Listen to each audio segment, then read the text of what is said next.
और किस तरीके से बनती है नेशनल पार्टी, ये जानना शुरू करेंगे। इंडिया में आप पार्टी जो है अगर आप देखेंगे तो 9वीं ऐसी राष्ट्रीय पार्टी थी जो इंडिया में, अगर आप देखोगे तो 8 पहले से ही जो है नेशनल पार्टियां थी और आपको जो है 9वीं राष्ट्रीय पार्टी बनना था। लेकिन 9वीं राष्ट्रीय पार्टी बनने के साथ साथ आपको क्या किया गया है, 3 पार्टियों के दर्जे को खत्म कर दिया गया है। तो अगर प्रेजेंट टाइम की बात करें तो आपको देखने को मिलेगा कि जो है 6 टोटल राष्ट्रीय पार्टियां हैं। अब बात करते हैं कि कैसे बनती है नेशनल पार्टी। सबसे पहले हमें ये जानना होगा कि जो हमारा पार्ट नंबर 15 है भारतीय संविधान का, उसका 324 आर्टिकल जो है इलेक्शन कमीशन को पावर देता है कि वो कंडक्ट कराएगा क्या, वो कंडक्ट कराएगा किसका, पार्लियामेंट का इलेक्शन, स्टेट लेजिस्लेचर का इलेक्शन और the office of president of India and the office of vice president of India shall be vested in the election commission of India. इसका मतलब क्या हुआ कि हमारे लोकसभा से जुड़े सारे के सारे elections election commission of India कराएगी। दूसरा,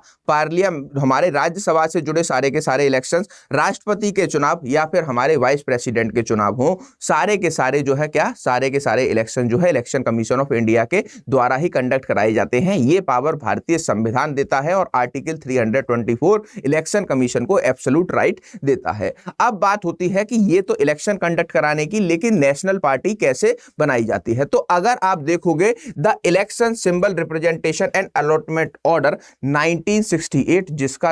अभी रिसेंटली अमेंडमेंट किया गया और 2017 में इसमें कुछ चेंजेस लाए गए। तो इसका जो हमारा रूल नंबर 6 है उसमें आपको देखने को मिलता है कि 6ABC 3 रूलों में बताया गया है कि नेशनल पार्टी बनने के लिए क्या क्या रिक्वायरमेंट्स पूरी होनी चाहिए और उन रिक्वायरमेंट्स को अगर कोई भी पार्टी पूरा करती है तो उसको नेशनल पार्टी का दर्जा दिया जा सकता है। पहली जो कंडीशन है वो है the party win 2% of seat in the Lok Sabha from at least 3 different state. अब यहां पे क्या बताया गया है कि एक जो है क्या, एक हमारी कोई भी पार्टी लोकसभा की 2% सीटें जीते, मतलब 543 टोटल स्टेट्स है हमारी, तो उसका अगर हम 2% निकालेंगे तो लगभग 11 सीटें निकल कर आएंगी। तो अगर 3 राज्यों से चुनकर कोई भी पार्टी अपने जो है एमपी को लोकसभा में ला सकती है, जिनकी संख्या 11 होनी चाहिए, उस पार्टी को क्या किया जा सकता है, नेशनल पार्टी का दर्जा दिया जा सकता है। पहली कंडीशन ये हो गई। अब इसके बाद जो दूसरी कंडीशन बताई है, at a general election of Lok Sabha और अ लेजिस्लेटिव असेंबली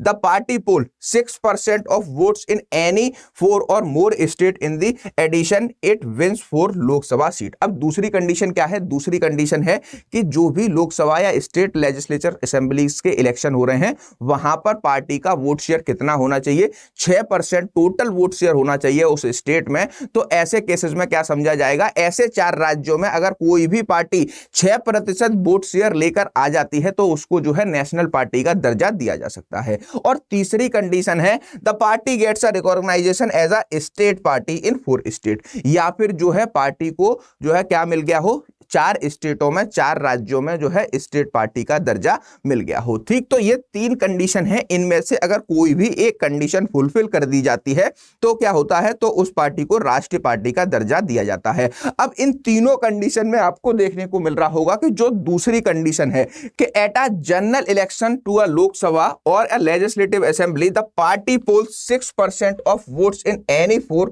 और more states and in addition to win 4 Lok Sabha seats. ठीक, तो यहां पर जो है यही जो है पूरी कंडीशन क्या किया है, पूरी कंडीशन फुलफिल की है, जहां पर 6% से ज्यादा उनका 4 राज्यों में वोट शेयर है और वो जो है इन चारों राज्यों में से जो है क्या कहते हैं, क्या लोकसभा की लगभग जो है 4 सीटें जीतकर आने चाहिए। तो आपको देखने को मिलेगा कि जो हमारे गोवा के इलेक्शन हुए हैं वहां पर 6.8 वोट % शेयर मिला इस बार केजरीवाल को, और गुजरात चुनाव में जो है लगभग 13% का वोट शेयर था। पंजाब में वो जो है 117 में से 88 सीटों के साथ सरकार बना चुके हैं और दिल्ली में उनकी क्या है, दिल्ली में उनकी 70 सीटों में से जो है 63 सीटें आई थी। तो जो सेकंड कंडीशन है वो पूरी तरीके से फुलफिल होती है और इसी वजह से इलेक्शन कमीशन ऑफ इंडिया ने आप पार्टी को नेशनल पार्टी का दर्जा दिया है। क्लियर, मूविंग अहेड, आगे चलते हैं। देखिए यहां पे इस मैप के जरिए आप समझने को जो है समझ सकते हैं कि आप पार्टी 2012 में कंडक्ट बनी और जो है अन्ना हजारे के आंदोलन से बनी। और इसमें अगर आप देखोगे कि सेकंड कंडीशन कैसे फुलफिल होती है तो आपको देखने को मिलेगा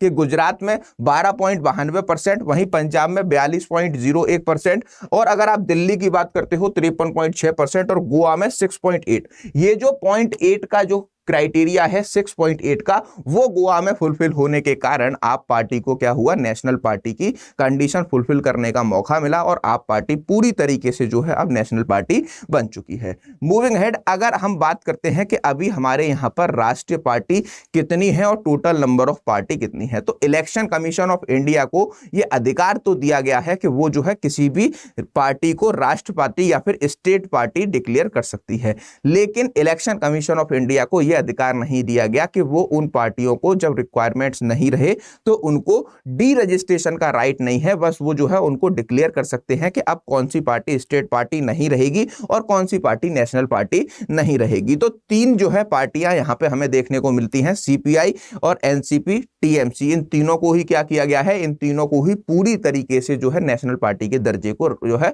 राष्ट्रीय निर्वाचन आयोग ने हटा दिया है। अब सवाल यह उठता है कि भारत में लगभग कितनी जो है पार्टियां हैं, तो आपको देखने को मिलेगा कि अगर इलेक्शन कमीशन ऑफ इंडिया की रिपोर्ट के अनुसार देखो तो लगभग जो है छोटी बड़ी मिलाकर 8000 पार्टियां रजिस्टर्ड है, जहां पर आप देख सकते हो 2858 राजनीतिक पार्टियां देश के अंदर पंजीकृत हैं, वहीं पर 2796 गैर मान्यता प्राप्त राजनीतिक पार्टियां हैं। उसके अलावा 59 पार्टियां हैं जो कि क्षेत्रीय पार्टियों का जिन्हें दर्जा मिला हुआ है और 6 पार्टियां ऐसी हैं जहां पर उनको अभी राष्ट्र पार्टी का दर्जा मिला हुआ है, क्योंकि अभी जो है इन तीन लोगों की पार्टी, जो हमारे शरद पवार की पार्टी थी और ममता बनर्जी की और केरला में सीपीआई की जो पार्टी थी, उसको राष्ट्रीय दर्जे को खत्म कर दिया गया है।